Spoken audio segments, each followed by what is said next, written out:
interesting day in Laker history, and wanted to welcome everybody here first and foremost, and especially Coach Ham's family, his wife Dee and DJ and Nick and Don. Welcome to the Lakers family. This is a special place to be, and we're really excited to have you here. Turning to Coach Ham, it's easy to be grateful when you find a candidate that you feel is the ideal fit for what the franchise is looking for. And that's what Coach Ham represents to us. When you have a career coaching journey that starts out in the G League and you earn your stripes as a GM and as a head coach, and your arc takes you to strong franchises that have had success, including a championship at his last stop as a lead assistant coach on the Milwaukee Bucks, you have a certain DNA and fabric and strength of character. And it came through so powerfully to everybody in the coaches committee when we did our interviews. And we were able to land on Coach Ham as our unanimous choice to recommend to our owner, Jeannie Buss, for her approval.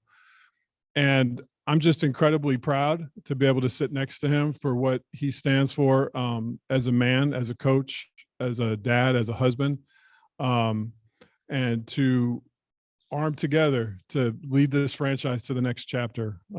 This is a historic day for us, and just couldn't be more excited as a general manager to introduce Darvin Ham as the new Lakers head coach.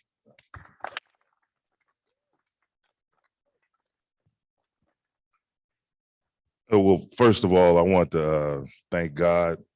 Coming from where I come from, you know, I was raised in a household of a strong spiritual faith, belief in God and Son Jesus Christ. So I want to start with that.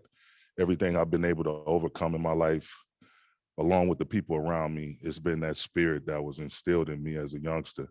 I want to thank my wife, my children, my friends. I got my good friends here, everybody that has supported me, put their arms around me in tough times and great times, but who have remained consistent over the course of my life.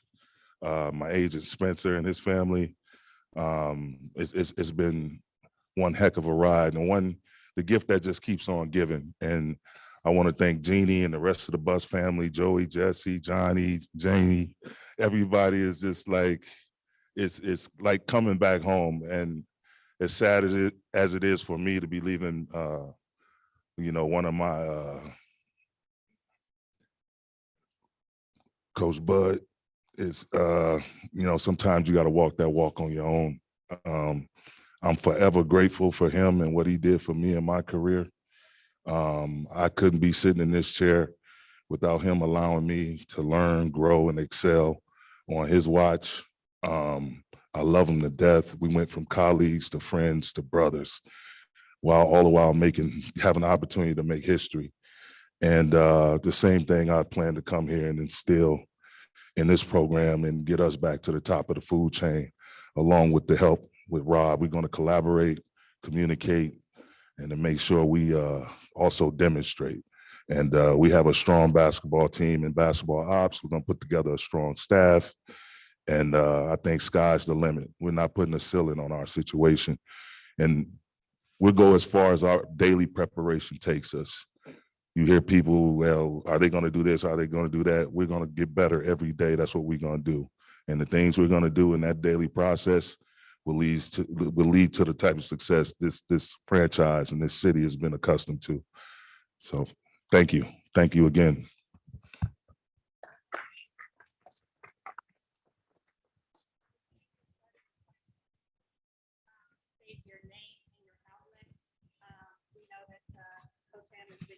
But some of us may look a little different. So if you wouldn't mind just kind of introducing yourself before you ask your question, that would be great. We're going to kick it off with Mike Trudell. Hey, Darvin, Mike Trudell with the Lakers Inspector Sportsnet. Nice to see you again. Yes, indeed. Rob alluded to a lot of the stops in your path, Darvin, and just wondered, coming from Saginaw, going to college, grinding through the NBA, now an assistant coach, how did all that shape you into a vision of what you want to be as a head coach and a leader? I think it makes you more appreciative. I wasn't blessed with this otherworldly talent. You know, I was a pretty good athlete that could hold my own on the court a little bit, but still the sweet jump shots or the no-look passes, that wasn't my game. So just happened to be a blue-collar type contributor on a lot of various teams, from high school to junior college to Texas Tech to the pros, like the championship team in Detroit. I think it prepares you, and it creates a certain type of mentality to where you don't want to cut any corners. Like, you have to make sure you're on point, understand what the details are, whether we're watching film and you're talking about coverages or your workouts in the summertime, being specifically locked in on what it is your job is going to be. And being able to coach these guys at this level, that's, you know, everybody here that's playing in the NBA has talent. But how do you focus that talent in the right areas, in the right directions, so your team can thrive, you know, based on as being one of many contributions. And you know, we know we have our stars and Bron, AD, Russ, and the like, and but it's those Austin Reeves, it's those Stanley Johnsons, you know, these guys, the more they continue to get better, sometimes it's the most fulfilling, because they're growing, you're developing and growing your kids from within. And I've seen that happen when we were in Atlanta. I saw it happen in Milwaukee, and I wholeheartedly anticipate it happening here in LA. Yeah. Coach Jim Hill, CBS2 and KCAL9. First of all, welcome back. Good Thanks, to see Tim. you again. This is a very emotional day for you, and you almost let your emotions get the better of you just a couple of moments ago. I'd like for you to talk about the emotions that you have going through you today, and how easy it was for you to make a decision to come here, knowing the background and what the Lakers mean to this community, as opposed to going someplace else. Well, you know, they made the decision, and I was wholeheartedly open for it. It's the emotion comes from when you've been with a special person in this business for the last 9 years, and Coach Bud, and, you know, having started out with him in Atlanta, his first day as a head coach, and now I'm getting to leave. And I thanked him. I said, well, at least you dropped me off where you picked me up at, because he picked me up from here in LA. So the fact that I'm coming back to LA, he was thrilled, super thrilled. He and John Horst, Milt Newton, that whole staff up there, man, all the coaches and front office and the performance team. I mean, we're all like family. It's a family setting. But knowing that this is the team and the franchise that gave me my start, you know, albeit it was Mike Brown that hired me, you know, the Buzz family had to sign off on it. And the fact that I got my start as a coach here, this place will always be special to me, always was special to me, always paid attention to what was going on with the Lakers, even in my other travels through Atlanta and Milwaukee. So it's like a homecoming for me, in all seriousness. Yep. Hey, Darvin. Dan Wicke with the Los Angeles Times. One of the things that people say about you as a coach is that you're well-rounded. Do you view yourself more as a defensive coach, as an offensive coach? And I guess, what can you tell us about kind of your on-court vision for, obviously the players have to kind of come together, but what does Darvin Ham team look like on the court? I mean, I think it's a 360-degree coaching style, meaning both parts of the floor are connected. You know, you hear about these offensive gurus or these defensive gurus. Both sides of the ball affect one another. If you're able to play great defense, then your offense is going to look great, because you're not playing against a set defense. If you're allowing people to score, then your offense is going to struggle because you're playing against a set defense. So you just have to be well-rounded. And we used to talk about that a lot in our coaches' meetings with Coach Bud. You know, you have these offensive guys, your defensive guys. So when the defensive guy is watching the defense, when the ball goes on offense, does he drop his head and stop paying attention to the game? It's like, you have to watch the game in its totality. And everything you do from the practice floor, the preparation is the key to it, because it's the practice floor, it's the individual workouts in the summer, the practice floor, shoot around, and the game floor. But they all have to be connected with a lot of film in between. So the way we develop our guys, we make them cerebral players by watching film, and then making sure what they watch in the film translates to the game floor. And once we get on the game floor, we're going to understand like who's supposed to be doing what, but we're all together. We're all united and locked in. Everyone has each other's back, and it makes it for a more fun environment. But it's more about the environment and more about, again, the culture you set, just being competitive, being together, and being accountable. Hi, Kyle Goon, Orange County Register. Coach, when you were going through the process, obviously, like you said, everybody's got to be accountable and buy into the culture. But how much of your vision is sort of founded on the idea of how LeBron James, Anthony Davis, and Russell Westbrook can play together after that this team didn't get the results it wanted out of that group last year? Well, it's how can they compete together? You know what I'm saying? Like, it starts on the defensive end. And from there, we're going to build back toward the offense. I think the type of spacing, a four out, one in style, which I'm going to implement, is going to help all parties. My goal is, again, continue with the development of our younger players and to make those guys comfortable where they're not having to run to a telephone booth and throw a cape on and try to save the day. Everything has to be a team effort. Again, competitive, together, and accountable. And if there's mistakes made, I have to be able to coach those three guys like I do the rest of the roster. It can't be, we have a saying, it's like facts over feelings. And, once you see the film and it's a fact that you missed your assignment, then that has to be pointed out. Because if I can't point that out to one of our big three, then the last man or somebody in the rotation, they're not going to take what we're doing seriously. So it has to be consistent across the board. Hey, Darvin, congratulations. Bill Oram with the Athletic. Specifically on Russ, a lot has been made about his fit with LeBron, and we didn't see it a ton last year with injuries, but how do you see those three working together? How do you see Russ fitting? And I guess you do see him here, I guess, based on the way you're talking. Absolutely. I mean, just our running habits. And Russell, don't get it messed up. Russ is one of the best players our league has ever seen. And there's still a ton left in that tank. I don't know why people tend to try to write him off. I'm going to approach him like I do every player I've ever encountered. We're going to talk about our running habits with the ball, without the ball. And again, the team, the rhythm of the team, and trying to establish a rhythm with LeBron, Russ, AD, and again, share the load defensively and offensively. Defensively is where you're going to see us make our biggest leaps and bounds. We have to commit to the defensive side of the ball, or we don't have a chance to do anything. The offense won't even matter if we don't get stops. Hey, Darvin, Mike Bresnan, Spectrum Brez? Sportsnet. Good to see you again. When you look at LeBron, both when you played against him this year and just, in general on tape and film and whatnot, what comes across for a guy who will be 38 in about 6 months? Just maintenance.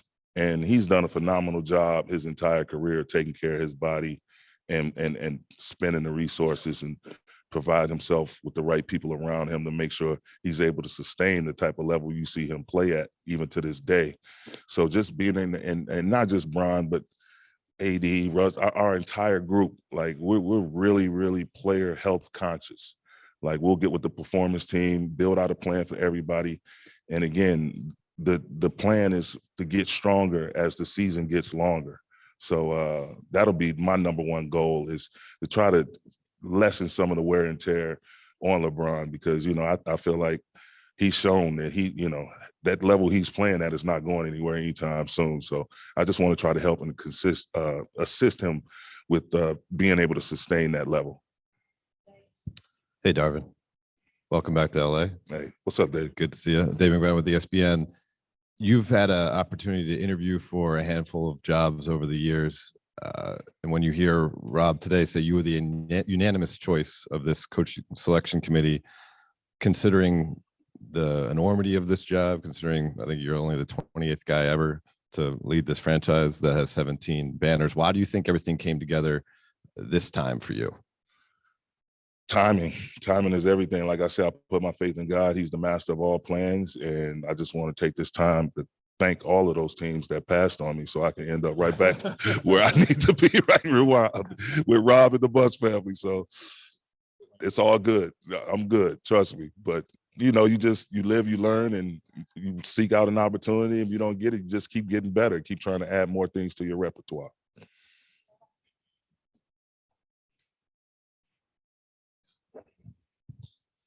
Hey, Darvin, Jovan Buha with The Athletic.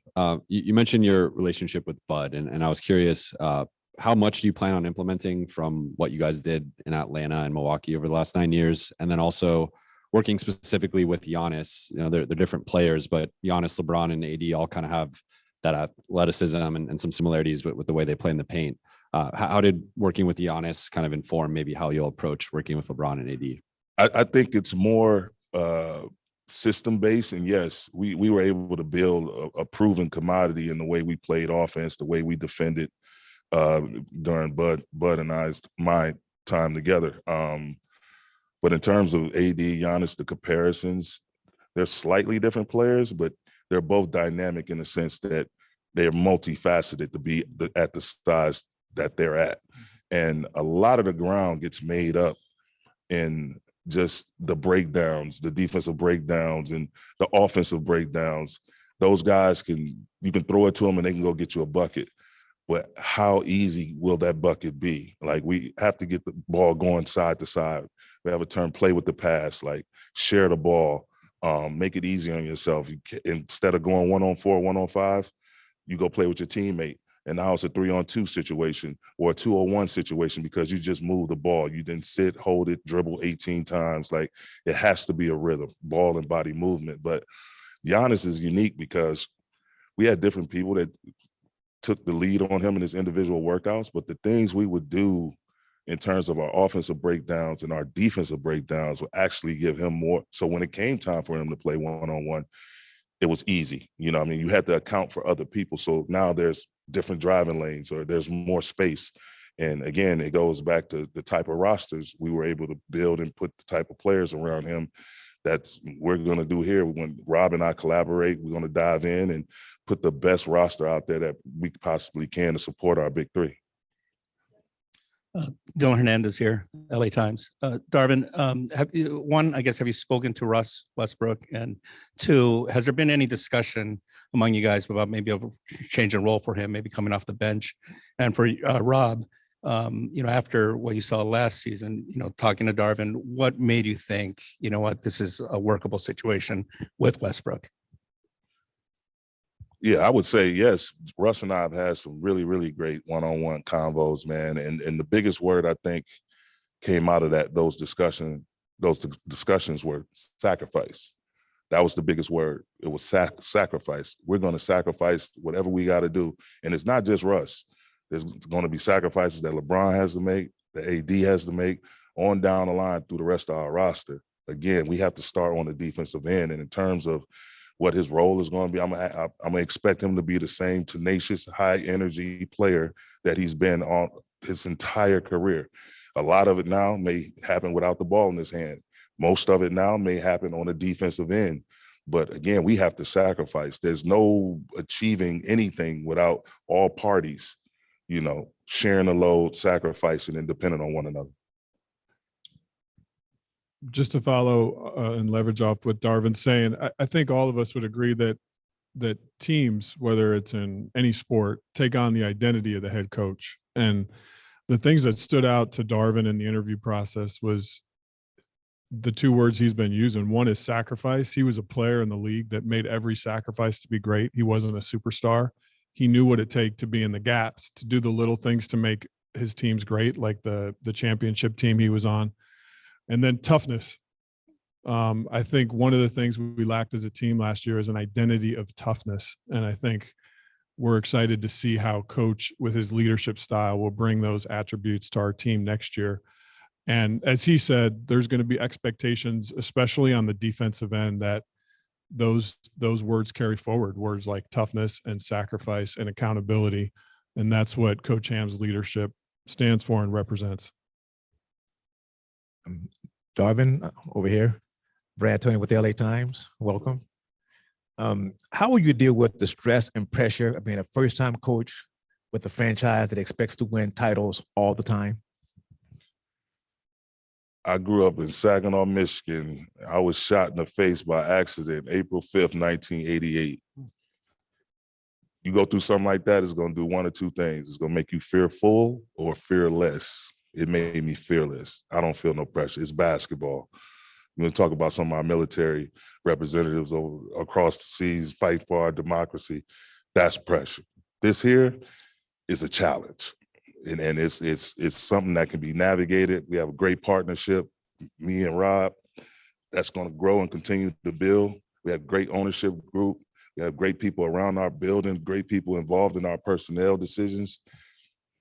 I look forward to it. Like I wanted to talk. I talked to LeBron my first day in the gym, and I wanted to start training camp the next day. I got so excited, and just to hear his excitement over the phone is like, man, and to see Russ and talk to AD and talk to Russ, and it just these guys, you know, they're not great by mistake, and they want to be able to do something. And I know all of them feel this way.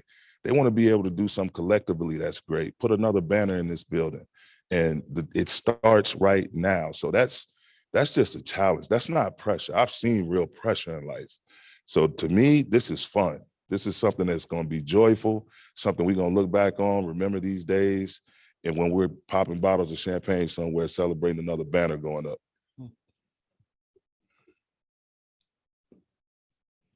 Hi, Coach Ham. Kyle Kraska, Fox 11 LA. Welcome back.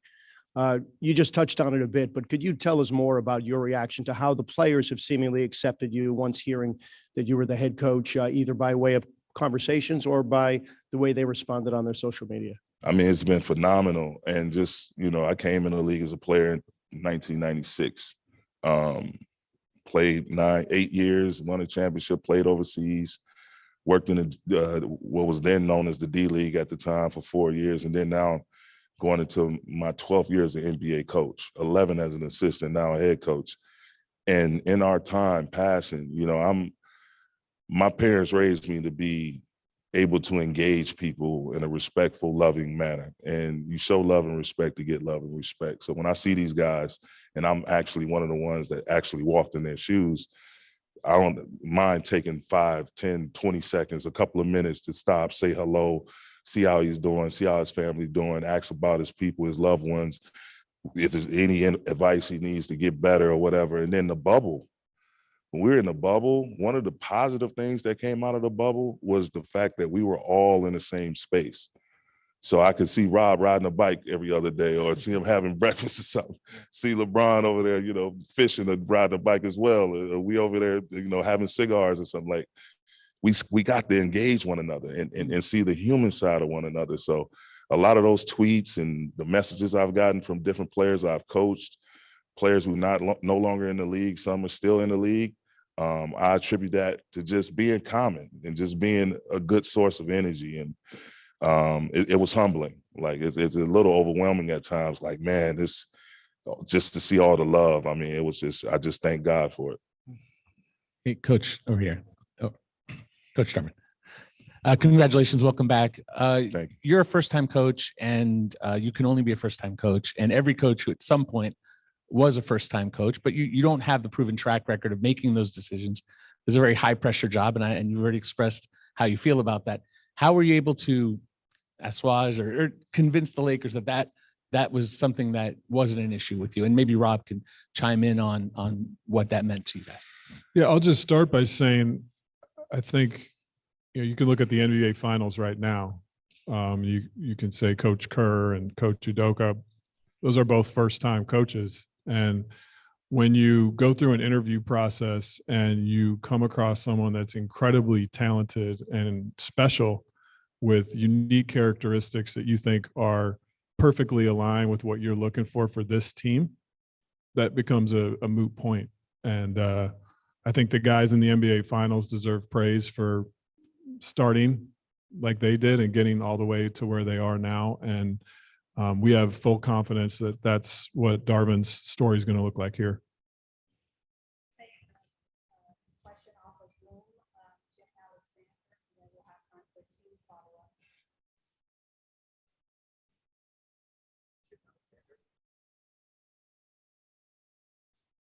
Me? I couldn't hear. I'm sorry. Jim Alexander from the Southern California News Group. Darvin, congratulations, first of all. Thank you. What you've seen from the last 2 or 3 years of the Lakers from the other sideline, from the other bench, how helpful is that going to be in, or has already been in, figuring out how you're going to be able to use the superstars and how to work other guys in, and what the flaws and what the advantages are. Well, since I left LA in 2013 and joined Coach Bud, the Lakers have been my scout. They've been my scout, the team, one of the teams, many teams that I would prepare our team for. And, you know, you've had some really qualified, high-level coaches in that seat.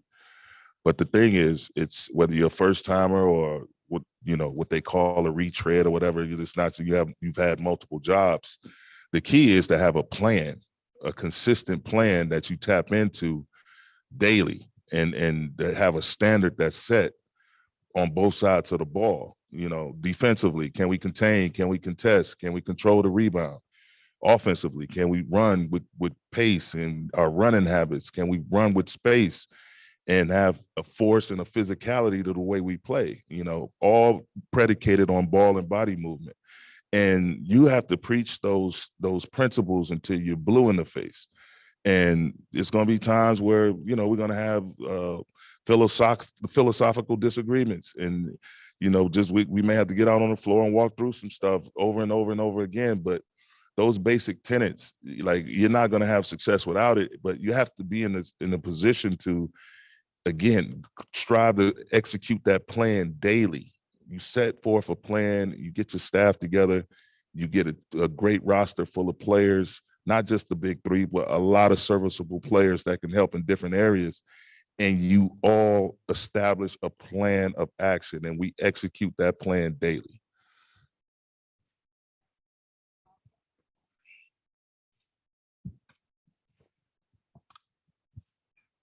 Darvin, just wanted to ask you about your time here with Kobe and kind of also playing against him, but getting to know him, how that impacted you, and especially when you were an assistant and you spent all that time here in the practice court across the street with him. Oh man, it was great, and God rest his soul, man. We spent a lot of time together on the practice floor, individual workouts, watching film, watching clips, and if I can go back and forth with him and have him disagree with me and then double back and tell me I was right, and we all know how stubborn he was, man. It's just it just gave me a wealth of confidence, man, in myself as a coach. And you know, just seeing him and him sharing with me the different ways he saw the game, but and even with Russ, LeBron, AD, all these guys, Giannis, Chris Middleton, Drew Holiday, all these guys Al Horford, Paul Millsap, these guys I've been able to coach and be around and learn from them.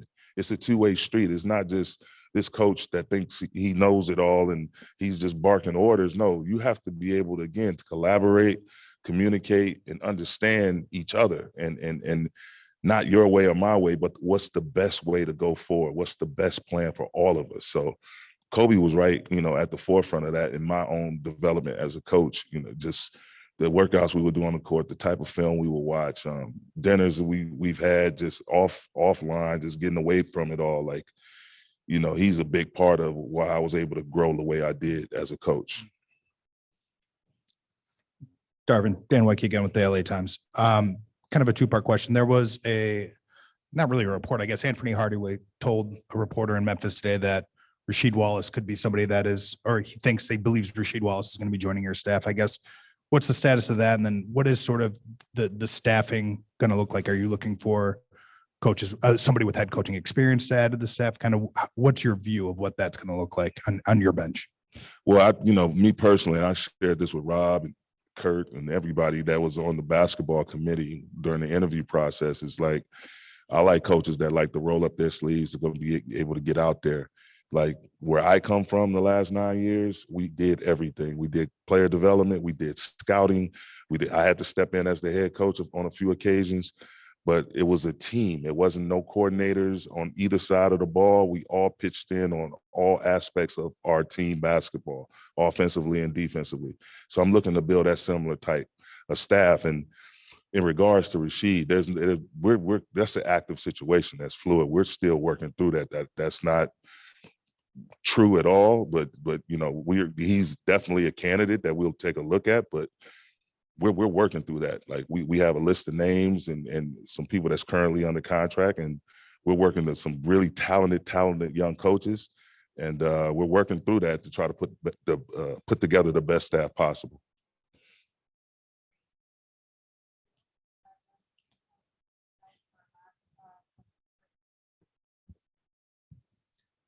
Darvin, Bill Orem with The Athletic again.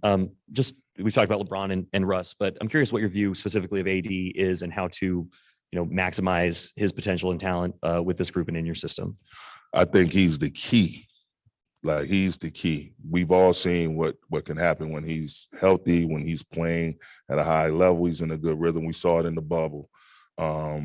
His skill set, his size, his versatility, his defensive acumen, like his relentlessness, his ability to give multiple efforts defensively is key. It's going to be the foundation of the type of standard we set within a quote unquote Darvin Ham era. Like, it's going to be built on that defense, and he's going to be the main piece, the centerpiece of it. LeBron is always going to be great. LeBron is going to be LeBron. Russ is going to be Russ. But we need consistency out of Anthony Davis. We need him to be healthy. We need him to be in a good mental space, and we need him to be consistent as possible, back to playing that championship type basketball at that level. And we're going to do everything in our power to support him and give him whatever he needs and keep him moving forward, and again, getting stronger as the season gets longer.